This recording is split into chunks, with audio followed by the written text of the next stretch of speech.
Welcome back, guys. This is Jackson from Creative Maestro Photography, now Team Maestro on YouTube. This is the second part of the series that I was making. The first series I talk about the best camera to choose whenever you want to start out, and this we're gonna be talking about the best lens to choose in terms of using it for photography and videography. Now there are several tons of lenses out there. Now there are two types of lenses. We have the zoom and prime lens. Now a zoom lens is literally it have several focal length. So this one is from 700 to 300. So if you want to start from 700, you can zoom is it from here, and if you want to zoom in, like you just zoom in till and it go up to 300, right? So like I said, it doesn't have a fixed focal length. It have several focal length from 700 millimeter to 300. Some will also have it from different zoom lenses have different focal length. This one, for example, have a zoom from 18 millimeter to 55 millimeter, as you can see, 18 millimeter to 55 millimeter, and this one is the first one was 70 to 300 millimeter. So depending on what length you might use, it will help you because especially let's say like in case you are doing a wedding and those kind of stuff, you don't want to go stand right in front of the like in the middle of the audience and those kind of stuff to just to cause confusion and those kind of stuff. You can just stay behind somewhere and just zoom in and capture your image. So you can go with zoom lenses. Now another type of lens that we might have is prime lens. And what is a prime lens? Prime lens is basically it have a fixed focal length. Now, so let's say we have a focal length of 16 millimeter. It means 16 millimeter. You can zoom in or you can zoom out. So if you want to zoom in, you have to do yourself, and that is walking straight up to the person or walking backwards. So depending whether you might need a different length to photograph once you have that focal length, then it means you might, like I said, you might have to move forward or go backwards to capture whatever memory that you want to capture. In terms of choosing between zoom lenses and prime lenses, there's different benefits you might get from each one. In terms of sharpness, I'll always go with prime lenses. They always have their fixed point of sharpness, like their sweet spot. People might say their sweet spot. So for example, with this is a Nikon 24 millimeter. It's a 1.8 G, and I think it's this one, the sweet spot is around from 4.5 to I think like 6. And whenever you photograph between that, the sharpness is crazy.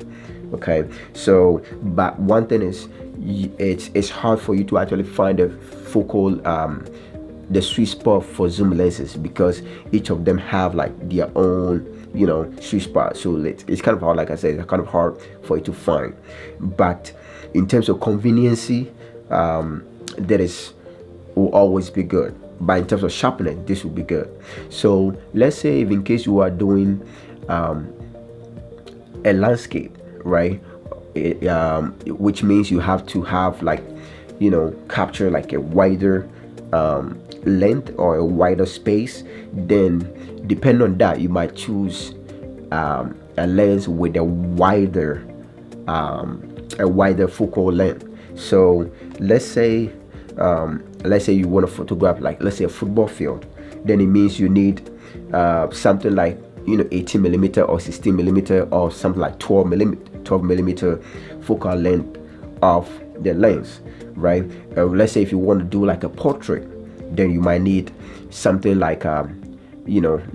something let's say a headshot. Then you might need something like an 85 millimeter. Over the years I've used several.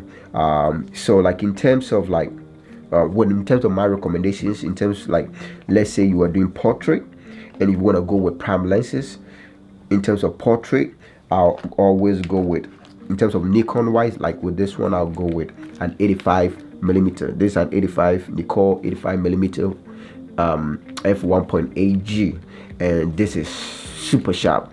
If I put this one on this, literally every picture that I will take will be in focus, and that is not even bragging. This is a reality. This is a fact, because it works. Combination of this plus that is great. So if you are doing like a portrait, taking a picture of just one person, or let's say like two people, where you want to back off like a little bit, then in that case this will be good for you. If in terms you are photographing like a bigger group, or like a bigger scene, or like a wider scene, then this might not work for you, because you might have to walk way back before you can be able to get like everybody in the frame, which probably you might not be able to do that. So in that case, then you might want to go with something like let's say a 24 millimeter or a 16 millimeter focal length. So to sum everything up, depending on your need, if you want to do a landscape, get a lens with a wider focal length. That is a lens that have like it can go from like 8 millimeter. They got some from like 12 millimeter, 16 millimeter, 24 millimeter, and that is what you might get. Like you photograph like a whole group of people, or you are doing like a landscape photography. But if you are doing portrait section for like single one person, or like maybe a couple of people, then you might need something like an 85, or this lens is broke. I broke it on my photo section that I did like 2 weeks ago. That's why I have a tape here. But this is for Sony, for my Sony camera. It is a 55 millimeter focal length, and this is also good for portrait. This one you can actually can do like a full body portrait for somebody without like having to go like way distant, or like the 85, where like let's say you have to like actually like get a distance between them. So that is where I'm gonna leave the video with. I hope this will help you to make the correct choice in selecting your next lens to buy.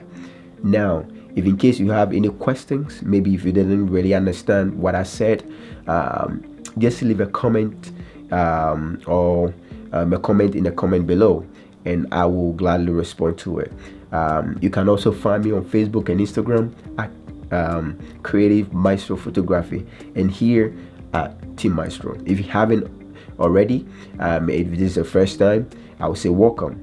If you haven't already, just hit the subscription button, hit the bell button too, and in case I release a video, you'll be the first to get notified and probably be the first person to watch.